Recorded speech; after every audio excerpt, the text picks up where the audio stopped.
بسم اللہ الرحمن الرحیم۔ اللهم صل على سيدنا ومولانا محمد افضل صلواتك بعدد معلوماتك وبارك وسلم وصل عليه۔ بسم اللہ الرحمن الرحیم۔ عزیز طلباء کرام، مختارات من ادب العرب سے بحمد اللہ تعالی آج ہمارا سبق نمبر 28 ہے، اور جو مضمون ہم آج شروع کرنے جا رہے ہیں اس کا عنوان ہے کیف ہاجر النبی صلی اللہ علیہ وسلم، یعنی آپ صلی اللہ علیہ وسلم نے کس طرح ہجرت کی، آپ صلی اللہ علیہ وسلم کا سفر ہجرت کیسا تھا، اس کے بارے میں انشاءاللہ پڑھیں گے۔ تو بڑھتے اپنے سبق کی طرف۔ ان عائشہ زوج النبی صلی اللہ علیہ وسلم قالت، حضرت عائشہ رضی اللہ تعالی عنہا جو کہ حضور صلی اللہ علیہ وسلم کی زوج محترمہ ہیں، فرماتی ہے لم اعقل ابوی قط الا وہما یدینان الدین، کہ جب سے میں نے ہوش سنبھالا ہے میں نے اپنے والدین کو دین کا متبع پایا۔ وَلَمْ يَمُرُّ عَلَيْنَا يَوْمٌ إِلَّا يَأْتِينَا فِيهِ رسول اللہ صلی اللہ علیہ وسلم طرفَيِ النَّهَارِ بُكْرَةً وَعَشِيًّا، اور کوئی دن ایسا نہیں گزرتا تھا جس میں آپ صلی اللہ علیہ وسلم صبح و شام دونوں وقت ہمارے پاس تشریف نہ لاتے ہو۔ فَلَمَّا ابْتُلِيَ الْمُسْلِمُونَ خَرَجَ أَبُو بَكْرٍ مُهَاجِرًا نَحْوَ أَرْضِ الْحَبَشَةِ، جب مکہ مکرمہ میں مسلمانوں کو ستایا گیا، آزمایا گیا، تو حضرت ابوبکر صدیق رضی اللہ تعالی عنہ حبشہ کی طرف ہجرت کی نیت سے نکلے۔ حتی اذا بلغ برک الغماد لقیہ ابن الدغنہ وہو سید القارہ، جب آپ برک الغماد مقام پر پہنچے تو قبیلہ قارہ کے سردار ابن الدغنہ سے آپ کی ملاقات ہوئی۔ فقال این ترید یا ابا بکر، ابن الدغنہ نے پوچھا اے ابو بکر کہاں کا ارادہ ہے؟ فقال ابو بکر اخرجنی قومی فارید ان اسیح فی الارض واعبد ربی، ابو بکر رضی اللہ عنہ نے جواب دیا کہ مجھے میری قوم نے نکال دیا ہے، اب میں یہ چاہتا ہوں کہ خدا کی زمین میں سیاحت کروں اور اپنی رب کی عبادت آزادی کے ساتھ کروں۔ قال ابن الدغنہ، ابن دغنہ نے جواب دیا فإن مثلک یا ابا بکر لا یخرج ولا یخرج، اے ابو بکر تم جیسے آدمی کو نہ خود نکلنا چاہیے اور نہ اسے نکالا جانا چاہیے۔ انک تکسب المعدم وتصل الرحم وتحمل الکل وتقری الضیف وتعین علی نوائب الحق فانا لک جار، بے شک تم ناداروں کے لیے سامان مہیا کرتے ہو، صلہ رحمی کرتے ہو، بے کس لوگوں کے بوجھ اٹھاتے ہو، یعنی ان کے قرض تاوان وغیرہ پورا کرتے ہو، مہمان نوازی کرتے ہو، اور حق پر قائم رہنے والوں پر ان لوگوں پر جو حق پر قائم ہیں ان پر جو بھی مصیبتیں آتی ہے تم ان لوگوں کے معین اور مددگار ہو، لہٰذا میں تمہیں اپنی پناہ میں دیتا ہوں۔ ارجع واعبد ربک ببلدک، لہٰذا واپس چلو اور اپنے رب کی عبادت اپنے شہر میں کرو۔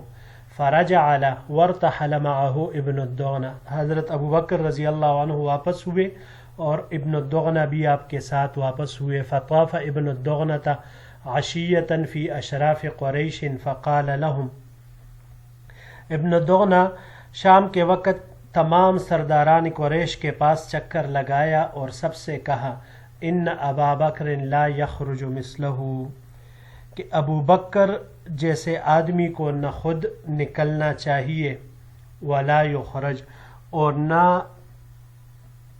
ہی اس جیسے کو نکالا جانا چاہیے۔ جی یہاں پر یہ چند الفاظ ہیں۔ پہلا اس میں سے المعدم، عدم سے ہے، یہ باب افعال سے استعمال ہوا ہے، یہاں پر اعدامن محتاج ہونے کے معنی میں یہ آتا ہے۔ اس کو اگر ہم باب سمعہ سے لے لیں تو سمعہ سے عدمن عدمن دونوں طرح کے مصدر اس کے آتے ہیں۔ گم کرنے کے معنی میں یہ آتا ہے. اس کو اگر ہم باب کرم سے لے لیں عدامتن تو بے وقوف ہونے کے معنی میں یہ آتا ہے. اگلا لفظ الکلہ،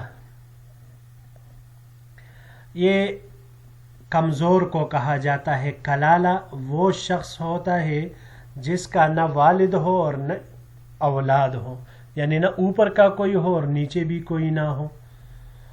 باب ضرب سے کلن یا کلتن دونوں طرح کے مصدر آ سکتے ہیں. بے والد اور بے اولاد ہونے کے معنی میں یہ آتا ہے. کلالہ قرآن کریم میں بھی استعمال ہوا ہے. اس کے علاوہ اگر ہم اس کو باب افعال سے لے لیں اکلالن تو مدم کر دینے کے معنی میں یہ آتا ہے. اور اگر باب افتعال پر اس کو لے جائے اکتلالن کوندنے کے معنی میں پھر یہ آئے گا. اور اگر باب تفعیل سے لے لے تقلیلاً تو تقلیلاً یہ کند ہونے کے معنی میں آتا ہے. اگلا لفظ ہے جی تقری. یہ باب ضرب سے یہاں استعمال ہوا ہے قراءن یا قرن، دونوں مصدر اس کے استعمال ہو سکتے ہیں. میزبانی کرنے کے معنی میں، جمع کرنے کے معنی میں یہ آتا ہے. اگر اس کو ہم باب افعال سے لے لیں تو باب افعال سے اقراءن مصدر اس کا آئے گا. اقراءن یہ گاؤں میں رہنے کے معنی میں پھر یہ آئے گا. اس کے علاوہ ہم اس کو باب استفعال سے بھی لے سکتے ہیں. باب استفعال سے لینے کی صورت میں اس کا معنی مصدر اس کا استقراءن آئے گا، تلاش کرنے کے معنی میں. اگلا لفظ ہے جی نوائب. نوائب یہ نائبتن کی جمع ہے.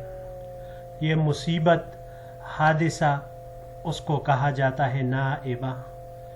یہ باب نصر سے نوبن، نیابن، منابن قائم مقام ہونے کے معنی میں آتا ہے. اور اگر نوبتن مصدر اس کا آ جائے تو پھر پیش آنے کے معنی میں ہوگا. اس کو اگر ہم باب افعال سے لے لیں، باب افعال سے انابتن مصدر اس کا آئے گا قائم مقام بنانے کے معنی میں. اور اگر باب استفعال سے لے لیں اس کو ہم تو باب استفعال سے استنابتن اپنا نائب بنانے کے معنی میں آئے گا. اور باب افتعال سے بھی یہ استعمال ہو سکتا ہے انتیابن لاحق ہونے کے معنی میں. فَأَنَا لَكَ جَارٌ، جار پناہ دینے والے کو کہا جاتا ہے. جمع اس کی جیران یا جوار آتی ہے. یہ باب نصر سے یہاں پر استعمال ہوا ہے. جورن مصدر اس کا باب نصر سے آتا ہے ظلم کرنے کے معنی میں. لیکن اگر اس کے صلہ میں علا آ جائے تو پھر یہ ہٹ جانے کے معنی میں استعمال ہوگا. اس کو اگر ہم باب تفعیل سے لے لیں تجویرن تو پھر ظلم کی طرف منسوب کرنے کے معنی میں یہ آئے گا. اور اس کے علاوہ باب تفاعل سے تجاورن اور باب افتعال سے اجتعارن ایک دوسرے کے پڑوس میں رہنا، اس معنی میں یہ آئے گا. باب مفاعل سے مجاورتن پڑوس میں رہنے کے معنی میں یہ استعمال ہوگا. جی تو بڑھتے ہیں اپنے اگلے سبق، اگلے سلائیڈ کی طرف.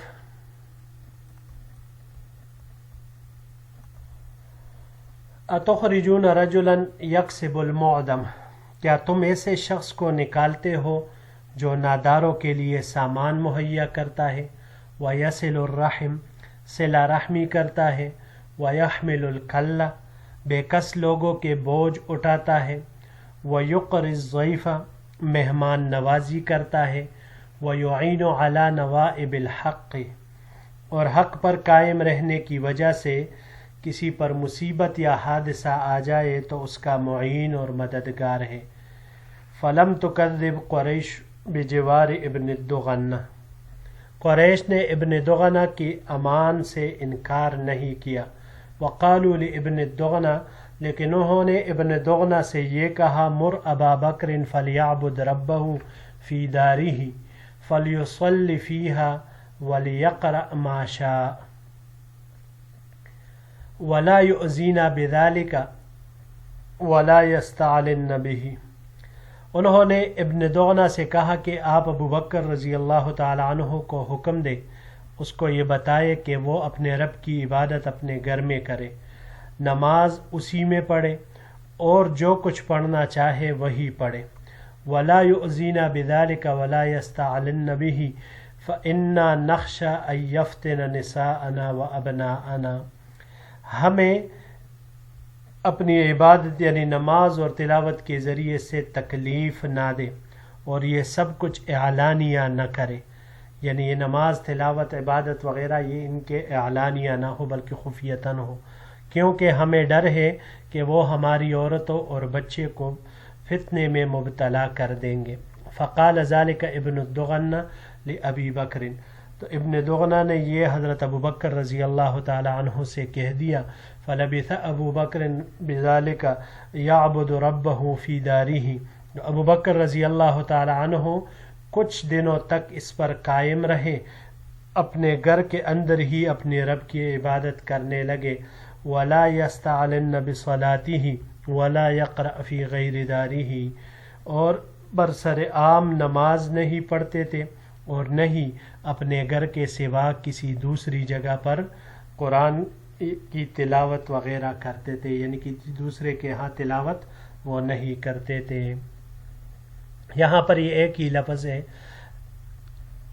لا یستعلن. یستعلن یہ اعلن سے ہے، باب استفعال سے یہاں پر استعمال ہوا ہے.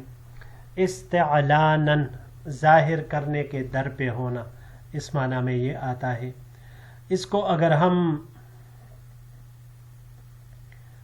باب ضربہ سے لے لیں تو علنن باب نصرہ اور کرما سمعہ سے بھی، علنن، علونن، علانیتن، یہ تینوں مصادر اس کے 4 ابواب سے استعمال ہوتے ہیں ظاہر ہونے کے معنی میں. اس کو اگر باب مفاعلہ سے لیا جائے معالنتن تو کلم کلہ دشمنی کرنے کے معنی میں یہ آئے گا. اور اگر باب افتعال سے اس کو لیا جائے تو باب افتعال سے اس کا مصدر اعتلانن، اعتلانن اس کا معنی ظاہر ہونا آئے گا. جی عزیز طلباء کرام، یہی تک ہمارا آج کا یہ سبق تھا. انشاءاللہ العزیز اسی مضمون کے اگلے حصے کے ساتھ اگلے درس میں پھر آپ کی خدمت میں حاضر ہوں گے. السلام علیکم ورحمۃ اللہ وبرکاتہ.